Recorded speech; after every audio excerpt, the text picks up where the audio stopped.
সকলো নিশ্চয় ভালে আছে দুখৰ মাজতো আমি সুখী বুলি ধৰি লৈছো আজি সুন্দৰ দিন পবিত্ৰ দিন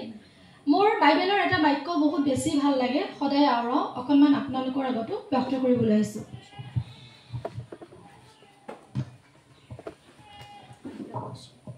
অলপ আগতে কৈ গল পাষ্টৰে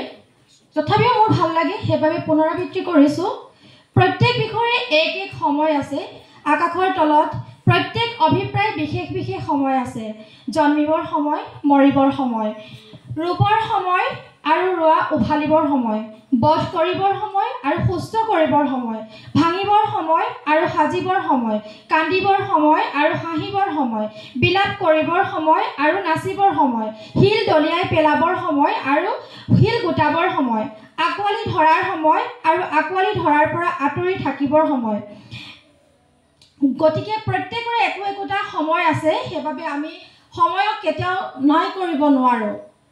আজি আমাৰ মাজৰ পৰা মই আইতাক লগ পাইছো 2013 পৰা তেখেতৰ ভিতৰত থকা যি ধাৰ্মিকতা হেয়া হয়তো একেকাৰে প্ৰকাশ কৰি আপোনালোকৰ আগত শেষ কৰিব নোৱাৰিম পৃথিৱীখন ইমান বেয়া নহয় পৃথিৱীখন ইমান সহজো নহয় বাবে আমি জন্মৰ সময়ত পৃথিৱীলৈ খুব আৰ্তনাদেৰে কান্দি আমি পৃথিৱী ধৰালৈ আহোঁ কাৰণ পৃথিৱীখন ইমান ইজি নহয়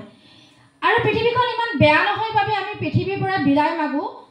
কিয় জানেনে আপোনজনক কন্দুৱাই থৈ আমি ইয়াৰ পৰা বিদায় মাগো এই যে পৃথিৱী নামৰ ষ্টেজখনত আমি মাত্ৰ পাৰফৰ্ম কৰিবহে আছো প্ৰত্যেকজন ব্যক্তিয়ে গতিকে আমাৰ সময় সাপেক্ষে আমি ইয়াৰ পৰা এদিন যাবগৈ লাগিব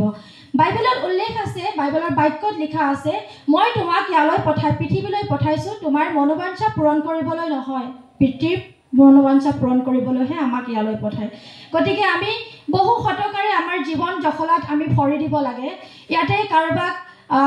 মাতৃৰূপে পিতৃৰূপে বা নিজৰ আমি একো একোটা অভিনয় কৰি আছো অভিনয় খতম হোৱাৰ লগে লগে পৃথিৱীৰ লাইট কাট হোৱাৰ লগে লগে আমি আমাৰ চিৰস্থায়ী যুগমীয়া ঠাইলৈ সৰগলৈ যাবগৈ লাগিব গতিকে আমি সকলোৱে জানো পৃথিৱীৰ সকলোবোৰ মিছা পৃথিৱীৰ একো বস্তুৱে সঁচা নহয় যি এটাই শব্দ সঁচা হেয়া হৈছে মৃত্যুটোৱে পৃথিৱীত চিৰন্তন সত্য আমি সকলোৱে জানো জনাৰ পিছতো আমি অত্যাচাৰ ভ্ৰষ্টাচাৰ হিংসা আমি সকলোবোৰ মনত পুহি ৰাখোঁ আচলতে এইবোৰ বৰ বেয়া কথা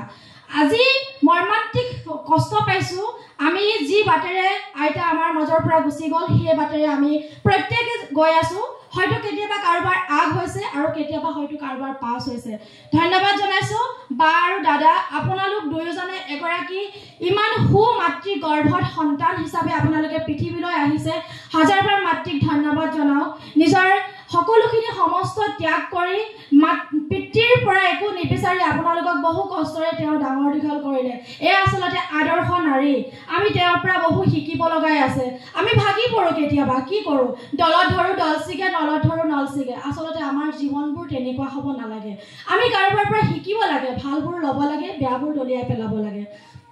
তেখেত এগৰাকী ডক্টৰৰ ৱাইফ হয়ো তেখেতৰ জীৱনটো যেতিয়া বেকা টান হৈ গ'ল তথাপিও আপোনালোক দুয়োজনকে এৰি তেওঁ কেতিয়াও কাৰো ওচৰলৈ নাচাপিলে বহুত কষ্ট কৰি আপোনালোক দুয়োজনক ডাঙৰ কৰিলে সৌভাগ্যৱান আপোনালোক দুয়োজনে আৰু ইমান সুন্দৰভাৱে সুকলমে আমাৰ যিদিনাখন খবৰটো পাইছিলোঁ ৰাতি 1টা বজাত মোৰ ঘৰলৈ পাষ্টৰ আৰু আমাৰ বিশ্বাসীসকল গৈছিলে তেতিয়া ভাগি পৰিছিলোঁ সঁচাকৈ অন্তৰৰ পৰা ইমান কান্দিছোঁ আপোনালোকৰ আগত প্ৰকাশ কৰিব নোৱাৰিম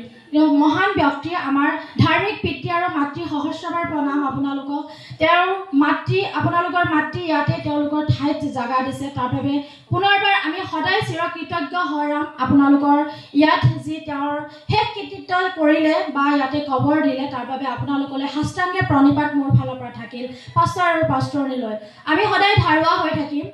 এটা দৃঢ় সংকল্প লৈছো আমি বহুত ভিক্ষাৰী বুলি নিজকে সেইদিনাখন অনুভৱ কৰিছিলোঁ যিদিনাখন এগৰাকী মাতৃক থবলৈ কাৰো ওচৰত ঠাই হোৱা নাছিল সঁচাকৈ আমি ইমান দুৰ্বল নে সঁচাকৈ আমি ইমান দুখীয়া নে আমি সন্তান হিচাপে পৃথিৱীলৈ আহি অকণমান আমাৰ আই পিতাক থব পৰাকৈ আমাৰ ক্ষমতা নাইনে আমি দৃঢ় সংকল্প লৈছো সেইদিনাখনে প্ৰতিজ্ঞাবদ্ধ হৈছো সঁচাকৈ আমাক এটা খবৰৰ বহুত দৰকাৰ বহুত ভাগি পৰিছিলোঁ কম কাক শুনিব কোনে গতিকে আৰু আপোনাৰ ভিন্দৌ মই আপোনাৰ নামটো নাজানো তাৰ বাবে সৰি ভিন্দৌ আৰু আবা আপুনি আপোনাৰ মাতৃ যি শুশ্ৰূষা কৰিলে সেয়া হয়তো আজিৰ সমাজৰ সন্তানে খুব কম বহু উচ্চ শিক্ষাৰে শিক্ষিত কৰি বিদেশত সন্তান পঢ়াই পিতৃ মাতৃক বৃদ্ধাশ্ৰমত ৰাখে, কিন্তু আপোনালোকে সেয়া নকৰি আপোনালোকৰ হিয়াৰ মাজত প্ৰতি খোজে প্ৰতি মুহূৰ্তত যে ৰাখিলে তাৰ বাবে পুনৰবাৰ আপোনালোকক সাষ্টাংগে প্ৰণিপাত জনাইছোঁ। আপোনালোকৰ পৰা শিকিবলগীয়া আমাৰ নৱপ্ৰজন্মৰ বহুত আছে। কি কৰিব, উপায়টো নাই। ডক্টৰ পুতেক জীয়েক হিচাপে আপোনালোকে গৌৰৱান্বিত নহয়। এগৰাকী মাতৃৰ পুতেক জীয়েক হিচাপে যে এগৰাকী মাতৃক শুশ্ৰূষা কৰি অন্তিম সময়লৈকে আপোনালোকে ৰাখিলে তাৰ বাবে ধন্যবাদ। লগতে প্ৰত্যেক আমাৰ মণ্ডলীৰ মানৱ চেলেঞ্জাৰ নমস্কাৰ, মোৰ নামটো সোঁৱৰাই দিয়াৰ বাবে ধন্যবাদ জনাইছোঁ। আৰু আমাৰ প্ৰত্যেকজন সৰুৰ পৰা ডাঙৰলৈকে, শিশুৰ পৰা বৃদ্ধলৈকে আমাৰ চাৰ্চত যিসকলে কফিন বনোৱাৰ পৰা মানে মেডিকেল যোৱাৰ পৰা আনালৈকে যিখিনি মাৰ লগতে আপোনালোকে সহায় সহযোগিতা কৰিলে আপোনালোককো বহুত বহুত ধন্যবাদ জনাইছোঁ। আগন্তুক দিনটোতো মনৰ ধনী হ'ব লাগে। আচলতে জুবিন দাই কোৱাৰ দৰে আমি নিজক বিসৰ্জন দিব লাগে, আমি বলি আমাক নিজক দিব লাগে। এই বলি নহয় যে ডিঙি কাটি দিয়া বলি, এইটো কথা কোৱা নাই। আমাৰ কৰ্মৰ বলি, আমি খ্ৰীষ্টীয়সকল হৈছোঁ পোহৰ। আমাক দেখি আমাৰ পোহৰত নজনাসকল, অন্ধকাৰৰ পথত থকাসকলে আমাৰ পোহৰত বিলীন হৈ যাব পৰাকৈ আমি সদায় পোহৰ হৈ থাকিবলৈ চেষ্টা কৰিব লাগে। এই বছৰটোত বহুত বেছি দুখৰ বছৰ, অভিশপ্ত বছৰ। বহুত প্ৰিয়জনক হেৰুৱাইছোঁ। মই মোৰ মামা ৰাজীৱ শদিয়াক হেৰুৱাইছোঁ, লগতে অসমৰ সাৰ্থক জুবিন দাক হেৰুৱাইছোঁ, লগতে আমাৰ মাতৃকো এই বছৰত আমি হেৰুৱাইছোঁ। গতিকে বহুত দুখৰ বিষয়, বহুত কষ্টৰে ভিতৰত ধৰি ৰাখি কথাখিনি কৈছোঁ। ইয়াতে কওঁতে থওঁতে হয়তো অপৰাধো হ'ব পাৰে। আপোনালোকে নিজৰ সন্তান হিচাপে মাফ কৰিব আৰু নেদেখাজনৰ ওচৰতো সদায় চিৰকৃতজ্ঞ হৈ থাকিম। তেখেতে দুআষাৰ আপোনালোকে ইয়াত ক'বলৈ সুযোগ দিয়াৰ বাবে আপোনালোকক বহুত বহুত ধন্যবাদ। আহক আমি সকলোৱে মিলি একগোট হৈ একতাৰে আমি আমাৰ জীৱন যুঁজত আগুৱাই যাওঁ। আমি খ্ৰীষ্টীয় বুলি নহয়, আমি জাতিগত বুলি নহয়, আমি প্ৰেমৰ বান্ধোনেৰে আমি আগুৱাই গৈ থাকোঁ। আহক ইমানকে কৈ মই মোৰ বক্তব্য সামৰণি মাৰিছোঁ। নেদেখাজনৰ ওচৰত চিৰকৃতজ্ঞ হৈ ৰম, আজীৱন হৈ থাকিম। ঈশ্বৰে মংগল কৰক, কামনা কৰক। ধন্যবাদ।